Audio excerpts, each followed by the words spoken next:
ತುಂಬ ನೋವಾಗ್ತಾ ಇದೆಯಾ? ದಾಕ್ಷಾಯಿಣಿ,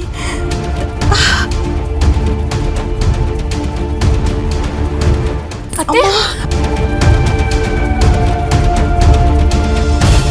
ಅತ್ತೆ ನಿಮ್ಗೇನು ಆಗಿಲ್ಲ ಅಲ್ವಾ? ಅಲ್ಲ ನೀವೊಬ್ರೇ ಮೇಲೆ ಯಾಕೆ ಬಂದ್ರಿ? ಅದು ಸರಿ, ದಾಕ್ಷಾಯಿಣಿನ ಮೆಟ್ಲತ್ತಿಸ್ಕೊಂಡು ಮೇಲ್ ಕರ್ಕೊಂಡು ಹೋದವ್ರು ಯಾರು? ನಾನೇ ನಾನೇ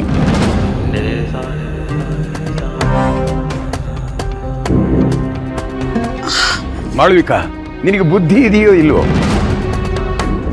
ಅಲ್ಲ, ಅವಳು ಮೊದಲೇ ಸುಧಾರಿಸ್ಕೊಳಕ್ ಒದ್ದಾಡ್ತಾ ಇದ್ದಾಳೆ.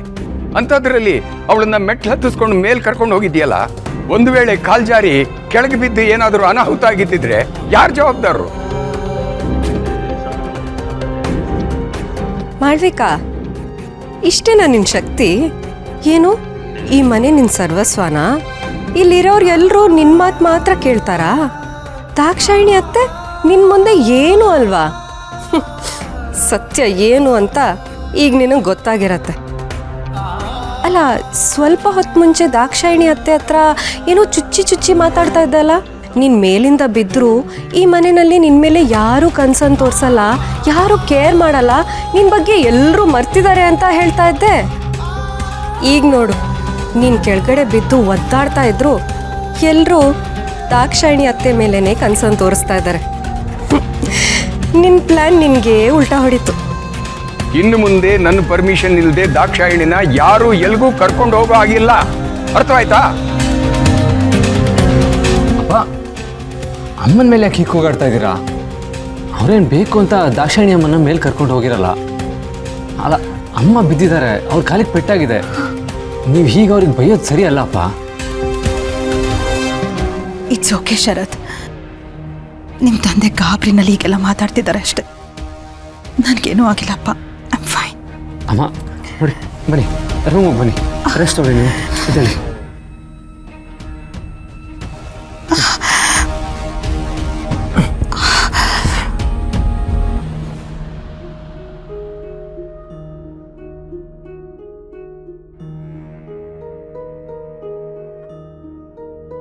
ಅತ್ತೆ ಬನ್ನಿ ಹೋಗೋಣ.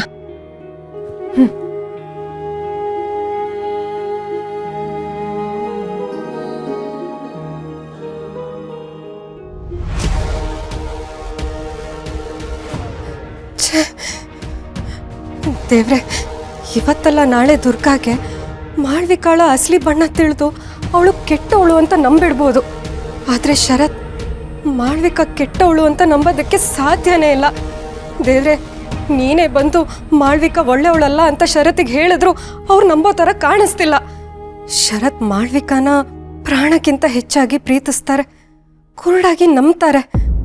ಅವಳು ಎಂಥದ್ದೇ ಪಾಪ ಮಾಡಿದ್ರು ಶರತ್ ಯಾವತ್ತೂ ಮಾಳ್ವಿಕಾನ ಅನುಮಾನಿಸಲ್ಲ.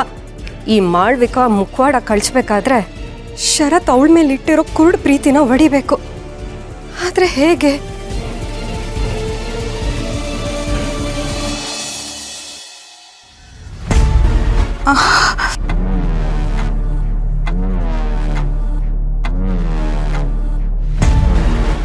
ಶರತ್, ನಿಧಾನ, ತುಂಬ ನೋವಾಗ್ತಾ ಇದೆಪ್ಪ.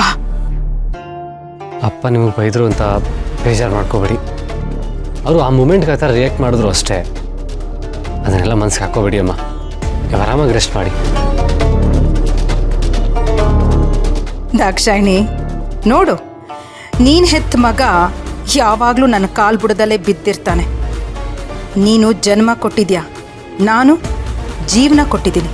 ಅದಕ್ಕೆ ನನ್ನ ಮುಂದೆ ಇವನು ಯಾವತ್ತೂ ನಿಷ್ಠಾವಂತ ನಾಯಿ ಥರ ಇರ್ತಾನೆ. ನಾನು ಹೇಗೆ ಹೇಳ್ತೀನೋ ಹಾಗೆ ಕೇಳ್ತಾನೆ.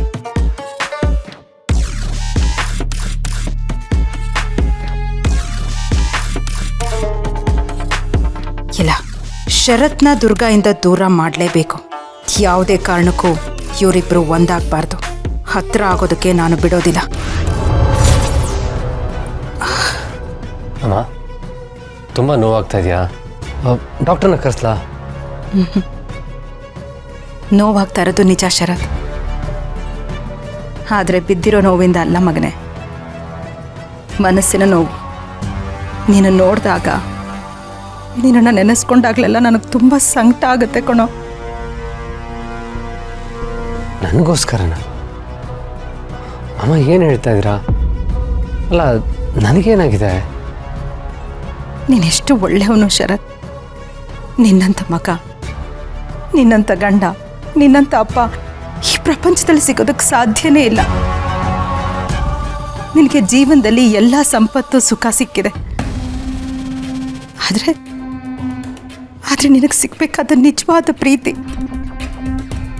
ಹೆಂಡತಿ ಪ್ರೀತಿ ಮಾತ್ರ ಸಿಗ್ಲೇ ಇಲ್ವಲ್ಲೋ.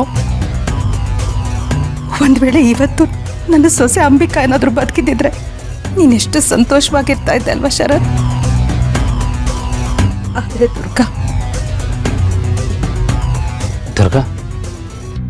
ದುರ್ಗಾ ಏನಮ್ಮ? ದುರ್ಗಾ ವಿಷಯದಲ್ಲಿ ನಿಮ್ಗೆ ಯಾಕೆ ಬೇಜಾರು? ಅವಳಿಂದ ನಿಮ್ಗೇನಾದರೂ ತೊಂದರೆ ಆಯ್ತಾ? ಚೇಚೆ, ದುರ್ಗಾ ಯಾಕೋ ನನಗೆ ತೊಂದರೆ ಕೊಡ್ತಾಳೆ?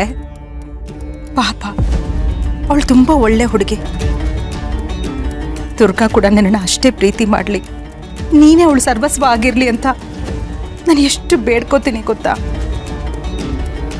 ಆದರೆ ದುರ್ಗಾ ಅವಳಿ ಮನೆಗೆ ಸೊಸೆಯಾಗಿ ಬಂದಿತ್ತು, ನಿನ್ನ ಜೊತೆ ಸಂಬಂಧಕ್ಕೆ ಒಪ್ಕೊಂಡಿತ್ತು ಬರೀ ಹಿತನಿಗೋಸ್ಕರ. ಅದು ಇವತ್ತಿಗೂ ನನ್ನ ಕಣ್ಣಿಗೆ ಸ್ಪಷ್ಟವಾಗಿ ಕಾಣಿಸ್ತಾ ಇದೆ ಶರತ್. ಒಬ್ಬ ತಾಯಿ ಪ್ರೀತಿ ಮಾತ್ರ ದುರ್ಗನ ಈ ಮನೆಯಲ್ಲಿ ಕಟ್ಟಾಕಿದೆ ಶರತ್. ಹೆಂಡತಿ ಪ್ರೀತಿ ಅಲ್ಲ. ದುರ್ಗಾ ಹಿತನ್ಗೆ ತಾಯಿ ಆಗೋದಕ್ಕೆ ನೋಡ್ತಾ ಇದ್ದಾಳೆ ಶರತ್, ನಿನ್ನ ಹೆಂಡತಿ ಆಗೋದಕ್ಕಲ್ಲ. ಅವಳು ನಿನ್ನ ಮದುವೆ ಆಗಿದೆ ಹಿತನ್ಗೋಸ್ಕರ. ಆಮೇಲೆ ಅಂಬಿಕಾ ತನ್ನ ಅಕ್ಕ, ಹಿತ ತನ್ನ ಅಕ್ಕನ ಮಗಳು ಅಂತ ಗೊತ್ತಾದ್ಮೇಲೆ ಹಿತನ್ ಮೇಲಿರೋ ಪ್ರೀತಿ ಅವಳಿಗಿನ್ನೂ 100 ಪಟ್ಟು ಹೆಚ್ಚಾಯ್ತು. ಇವತ್ತು ನೀವಿಬ್ರು ಹಿತನ್ಗೆ ತಂದೆ ತಾಯಿ ಆಗಿದ್ದೀರಾ, ಆದ್ರೆ ನೀವಿಬ್ರು ಒಬ್ರಿಗೊಬ್ರು ಗಂಡ ಹೆಂಡತಿ ಆಗಿದ್ದೀರಾ ಶರತ್? ಇಲ್ಲ ಅಲ್ವಾ? ಮುಂದೆ ನೀವು ಆಗ್ತಿರೋ ಇಲ್ವೋ ಅನ್ನೋ ಆತಂಕ ಕೊಡೋ ಈ ಅಮ್ಮನಿಗೆ. ಒಂದಂತೂ ಸತ್ಯ ಶರತ್, ದುರ್ಗಾ ಹಿತನ್ನ ಬಿಟ್ಟು ಇನ್ನು ಏನನ್ನೂ ಯೋಚನೆ ಮಾಡೋದಿಲ್ಲ, ಯಾರ ಬಗ್ಗೆನೂ ಇಲ್ಲ. ಅವಳು ನಿನ್ನ ಬಗ್ಗೆನೂ ಯೋಚನೆ ಮಾಡಲ್ಲ ಶರತ್. ಅವಳು ನಿನ್ನ ಮೇಲೆ ಪ್ರೀತಿನೇ ಇಲ್ಲ. ಇಲ್ಲಮ್ಮ, ಹಾಗೇನಿಲ್ಲ. ಅದು ಹಾಗಾದ್ರೆ ನಿಜ ಹೇಳು ಶರತ್, ನೀನು ದುರ್ಗಾ ಗಂಡ ಹೆಂಡತಿ ಆಗಿದ್ದೀರಾ? ಅವಳು ನಿಜವಾಗ್ಲೂ ನಿನ್ನ ಪ್ರೀತಿಸ್ತಾ ಇದ್ದಾಳಾ? ನೀವಿಬ್ರು ಅನ್ಯೋನ್ಯವಾಗಿದ್ದೀರಾ ಶರತ್? ಆತ್ಮೀಯತೆಯಿಂದ ಇದ್ದೀರಾ? ಇಲ್ಲ ಅಲ್ವಾ? ನಿಮ್ಮ ಈ ಸಂಸಾರ ನೋಡಿ ನನಗೆ ಸಂಕಟ ಆಗುತ್ತೆ ಕಣೋ. ಈ ತಾಯಿಗೆ ಸಂಕಟ ಆಗುತ್ತೆ.